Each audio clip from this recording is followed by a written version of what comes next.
The Rebellion of 1837 to 1838. The Rebellion of 1837 to 1838 were located in upper and lower parts of Canada. Back then, there was an upper and lower Canada and not a joined and united province. Louis Joseph Papineau and William Lyon Mackenzie set out to seek responsible government. Each of them had sat as a member of parliament in their province. Responsible government is a government that is fair and responsible to its people.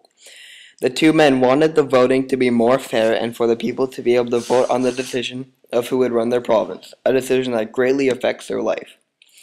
Lower Canada favored the business interests of the English over farming interests of the French population. At the time, the British ruled all of Canada, and basically everything Canada did, they asked to have Britain for permission. So basically, Britain ruled all of Canada. Louis Joseph Papineau and William Lyon Mackenzie decided the only way to get what they wanted was to be armed with guns and weapons. Mackenzie and Papineau set out to create an independent republic, and this was an idea that frightened many people. Although Papineau and Mackenzie's armed independent republic was outnumbered, they still decided to rebel because it was what the two men in the rebellion side believed in very strongly. When they had announced the rebellion, anyone who heard it was very shocked.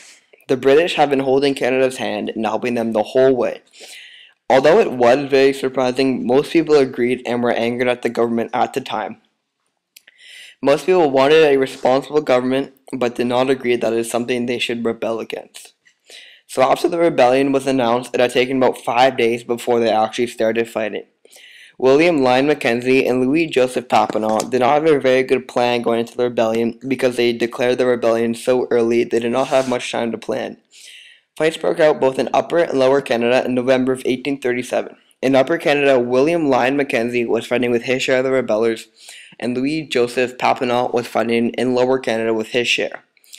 Two other big parts of the two sides were Walford Nelson, the 8th Mayor of Montreal, who was fighting with Lower Canada, and Charles Dunlop, who was a former Lord Mayor of the City of London, who was fighting with Upper Canada. They both also helped inspire the rebellion, but the main leaders of the upper and lower parts were William Lyon Mackenzie and Louis Joseph Papineau. In Upper Canada, the rebellion was a lot shorter. The rebellion ended January, 1 month after the rebellion started. Although it was a lot shorter of the rebellion in Upper Canada, they did have about 600 people less fighting, about 2,000 people in total on the rebellion side.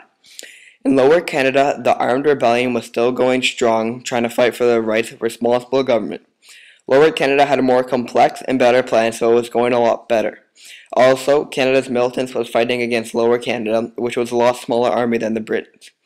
Eventually, all order was restored in the Upper and Lower Canada. Although only 37 died in this rebellion, partly due to the gun quality back then, it left tons of people curious to how it would change the views on the government. All the rest of the rebellers were imprisoned or expelled from Canada, and to the exception, 98 people were executed. This rebellion made the British look to Canada as a strong force, and a force that could be avoided if they allowed them to have responsible government. It made Britain realize Canada was expensive and a time that is wasted on them that could be left alone. This did not solely make the British give Canada a responsible government, but it did push them to. Many events happened since the end of the rebellion in 1838, but responsible government was finally achieved in 1848. If the rebellion never happened, responsible government would not have been achieved so early. The rebellers had finally got something to cheer for Canada after all those years of wanting a responsible government.